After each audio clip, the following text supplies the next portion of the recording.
Last episode में हमने देखा था कि ब्लेड मास्टर गाइनी और मास्टर जाओ याओ फाइट करने लगते हैं, जिसका सारा इम्पैक्ट ट्रांसफर होकर के सीधा टियांगमिंग के ऊपर पड़ता है। इधर उन लोगों को इतनी देर होल्ड करता देख करके मेंग टियान अपनी आर्मी के साथ में उनके ऊपर अटैक करने के लिए प्लान करता है। अब एपिसोड के स्टार्टिंग में हम देखते हैं कि मेंग टियान की आर्मी अटैक के लिए रेडी हो जाती है। तभी जिंगयुन अचानक से मेंग टियान को रोक देता है और नोटिस करता है कि ब्लेड मास्टर गाइनी और मास्टर जाओ याओ इतनी इंटेंस सिचुएशन में भी टियांगमिंग का हाथ पकड़े हुए हैं। वहीं इन लोगों ने इतनी इंटेंस फाइट की फिर भी उसका हाथ नहीं छोड़ा। हालांकि उन लोगों के पास कई बार एडवांटेज था जिसका फायदा उठा करके वे लोग हमें आसानी से नुकसान पहुंचा सकते थे, लेकिन फिर भी इन लोगों ने टियांगमिंग से दूर जाकर के फाइट करने का रिस्क नहीं लिया। इसलिए कहीं ऐसा तो नहीं कि इस गेम का मेन खिलाड़ी अब तक चुपचाप खड़ा है। वहीं ऊपर से यह लड़का हमें दिखने में भी उतना खास नहीं लगता है। इस पर हम देखते हैं कि मास्टर जाओ याओ को भी यह अंदाजा हो जाता है कि जिंगयुन को उनके बारे में पता चल गया है, इसलिए वह ब्लेड मास्टर गाइनी से बता देते हैं कि शायद जिंगयुन को हमारे बारे में पता चल गया है। इधर जिंगयुन मेंग टियान से कहता है कि जनरल मेंग टियान,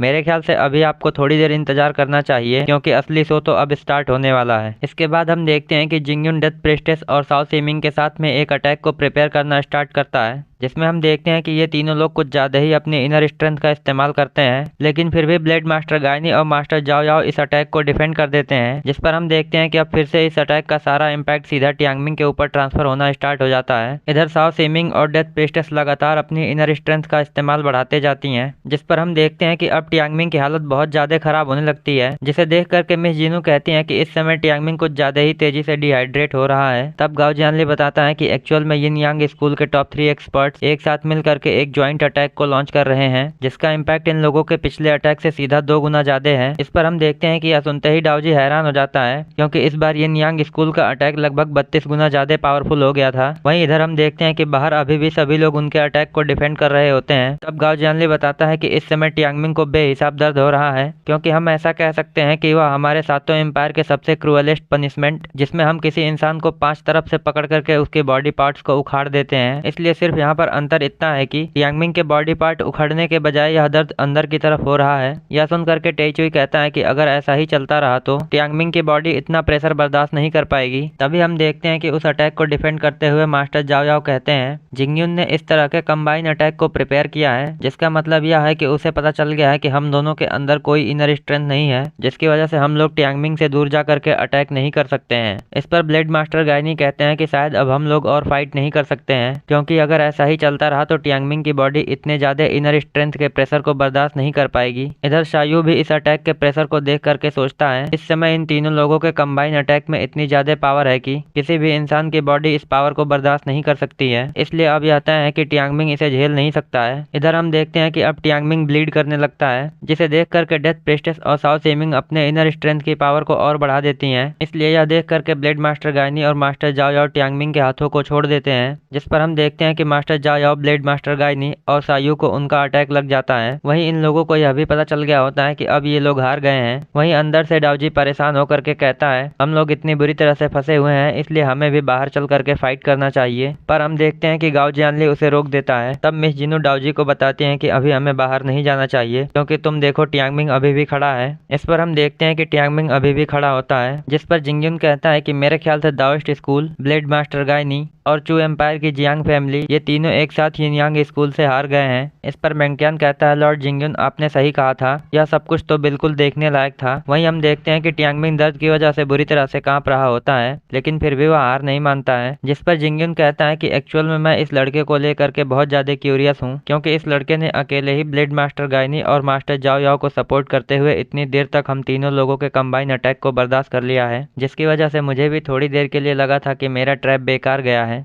यह सुन करके मेंग टियान कहता है, अगर ब्लेड मास्टर गाइनी और मास्टर जाओ याओ के अंदर कोई इनर स्ट्रेंथ नहीं है तो इसका मतलब है कि अंदर भी किसी के अंदर कोई इनर स्ट्रेंथ नहीं बची होगी, इसलिए क्या हम लोग इन्हें जल्दी से पकड़ लें। तब जिंगयुन कहता है कि जनरल मेंग टियान मेरे ख्याल से ये लोग कहीं भाग नहीं सकते हैं, इसलिए क्या तुम मुझे थोड़ा सा टाइम दे सकते हो ताकि मैं पता लगा सकूं कि आखिर में यह लड़का कौन है और इसके अंदर इतनी ज्यादा इनर स्ट्रेंथ कैसे हो सकती है। इस पर मेंग टियान कहता है, ठीक है आप पता लगा सकते हैं। तब हम देखते हैं कि जिंगयुन अपनी पावर्स का फिर से इस्तेमाल करना स्टार्ट करता है, लेकिन डेथ प्रिस्टेस उसे रोकते हुए कहती है, लॉर्ड जिंगयुन, क्या यह लड़का आपके अटेंशन को डिजर्व करता है? इस पर जिंगयुन डेथ प्रिस्टेस से पूछता है, क्या तुम इसके अंदर इंटरेस्टेड हो? तब डेथ प्रिस्टेस बताती है कि एक्चुअल में मैं इस लड़के के अंदर की इनर स्ट्रेंथ को पहचानती हूँ, क्योंकि इसकी इनर स्ट्रेंथ एक इंसान से बहुत ज्यादा मिलती है। यह सुनकर के जिंगयुन पूछता है कि आखिर में किससे? तब डेथ प्रिस्टेस बताती है कि एक्चुअल में इस लड़के की इनर स्ट्रेंथ मोइस्ट स्कूल के पिछले लीडर से मिलती है, जो मेरे फियरसम कर्स ऑफ 6 सोल की वजह से मारा गया था। इस पर हम देखते हैं कि यह सुनते ही अंदर टेईचुई के साथ में बाकी लोग भी गुस्से में आ जाते हैं। तभी जिंगयुन कहता है कि ठीक है, मुझे तो यह पता चल गया, लेकिन मुझे एक बात समझ में नहीं आ रही है कि आखिर में यह लड़का कौन है। तब डेथ प्रिस्टेस कहती है, ठीक है, मैं इसके बारे में अभी पता करती हूँ। जिसके बाद हम देखते हैं कि वह टियांगमिंग के पास जाने लगती है, लेकिन हम देखते हैं कि टियांगमिंग ऐसी सिचुएशन में भी उससे फाइट करने के लिए रेडी रहता है, जिस पर शायू उसे उसकी तलवार दे देता है। तभी हम देखते हैं कि डेथ प्रिस्टेस टियांगमिंग के ऊपर अटैक करना स्टार्ट कर देती है, जिस पर टियांगमिंग उसके अटैक को डिफेंड करते हुए सोचता है, मैं डेथ प्रिस्टेस के साथ में इस तरह से फाइट नहीं कर सकता हूँ, इसलिए मुझे कुछ भी करके थोड़ा सा टाइम निकालना होगा। जिसके बाद हम देखते हैं कि वह अपने टूल का इस्तेमाल करके वहां से कूदने की कोशिश करता है, लेकिन वह देखता है कि डेथ प्रिस्टेस ने उसके टूल को पहले ही पकड़ लिया है, जिस पर वह अपने टूल को फिर से एक सर्कल में चेंज कर देता है और किसी तरह से डेथ प्रिस्टेस को डॉज करना स्टार्ट करता है। लेकिन हम देखते हैं कि उस सर्कल में घूमने की वजह से टियांगमिंग को चक्कर आने लगते हैं, जिसका फायदा उठा करके डेथ प्रिस्टेस उसके पीछे से उसके ऊपर अटैक कर देती है और अपनी इनर स्ट्रेंथ का इस्तेमाल करते हुए टियांगमिंग को बुरी तरह से पीटती है। जिसके बाद वह अपनी इनर स्ट्रेंथ का इस्तेमाल करते हुए टियांगमिंग को बुरी तरह से पकड़ लेती है और उसे जोर से जमीन पर पटक देती है। इस पर हम देखते हैं कि टियांगमिंग फिर भी हार नहीं मानता है, लेकिन तभी जिंगयुन नोटिस करता है कि टियांगमिंग की गर्दन पर अजीब तरह का कर्स मार्क है। वहीं उसे देख करके डेथ प्रिस्टेस बताती है कि